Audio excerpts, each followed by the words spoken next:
La Sociedad Peruana de Derecho Ambiental, respecto a la sentencia del Tribunal Constitucional con la 30-230, discrepa tajantemente con la interpretación hecha por el colegiado sobre el respeto a los derechos de los pueblos indígenas, sobre todo en lo correspondiente a la seguridad jurídica de los territorios y en el derecho a la consulta previa, libre e informada. ¿Por qué? Son dos temas diferentes, ¿no? En lo vinculado a la seguridad jurídica de los territorios de los pueblos indígenas, la sentencia hace una interpretación bastante interesante, diría yo, sobre que al tener el reglamento que salió un año después de la mencionada ley, una excepción respecto a las comunidades campesinas, nativas y reservas indígenas, entonces no habría ningún tipo de vulneración al derecho de los pueblos indígenas o de las comunidades campesinas o nativas. Hace una interpretación retroactiva con un documento, con una norma de menor jerarquía un año después, lo cual es bastante controversial. Y argumenta esto basándose en el principio de mantener la constitucionalidad de la norma, pero también es necesario entender o diferenciar diferentes principios, ¿no? Una norma de menor jerarquía creando una excepción sobre una ley es bastante cuestionable la aplicación de esto por el Tribunal Constitucional. Además, tienes en claro que la ley se aplica desde el mismo día de su publicación. Entonces, si el reglamento salió un año después, ¿qué pasó en ese año? La norma se aplicó entonces a territorios o de comunidades campesinas o nativas, al caso de reservas indígenas.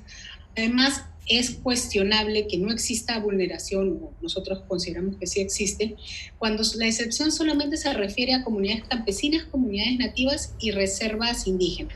¿Qué pasa con las reservas territoriales que todavía no han sido categorizadas en el caso de los pueblos indígenas en aislamiento? ¿O qué pasa con aquellos pueblos indígenas que están en proceso de reconocimiento como comunidad campesina o como comunidad nativa, o aquellos en los que todavía no han logrado la seguridad jurídica o su título respecto a las áreas en las que ocupan? Entonces hay una zona bastante gris que la sentencia no aborda, porque si declara de prioridad el avance de estas titulaciones en temas de inversión, está dejando de lado o está vulnerando directamente los territorios de pueblos indígenas.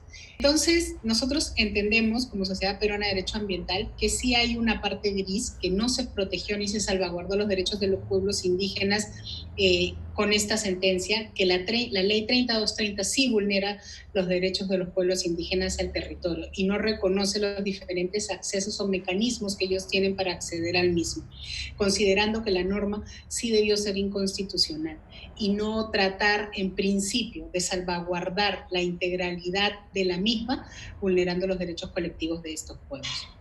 En segundo punto, se aborda el tema de la consulta previa y se establece también sobre la base de la interpretación del reglamento y cómo se trabaja el tema de los derechos de los pueblos indígenas, que la norma ni su reglamento, porque tampoco pasó consulta previa, no generaban una afectación a los derechos de los pueblos indígenas y por lo tanto no debió realizarse un proceso de consulta previa.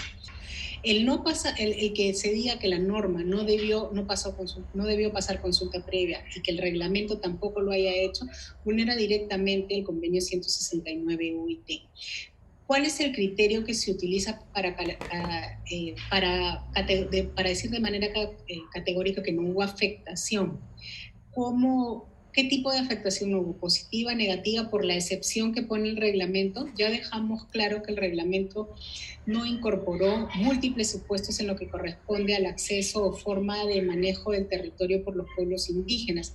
Entonces, no someter a consulta previa consideramos que sí debió ser materia de inconstitucionalidad, porque es una vulneración directa nuevamente al derecho de los pueblos indígenas. Estamos hablando de derechos colectivos, estamos hablando de participación, estamos hablando de inclusión, y esta sentencia hace una interpretación bastante ligera sobre este derecho y sus niveles de afectación en lo que corresponde a los pueblos indígenas. La consulta previa es es un derecho reconocido, es un derecho que se debe aplicar y que debe ser aplicado por el mismo Ejecutivo como bandera en el reconocimiento de los derechos de los pueblos indígenas. Entonces, el colegiado o el Tribunal Constitucional consideramos que por salvaguardar nuevamente la constitucionalidad de la norma se olvida de la protección de otros derechos.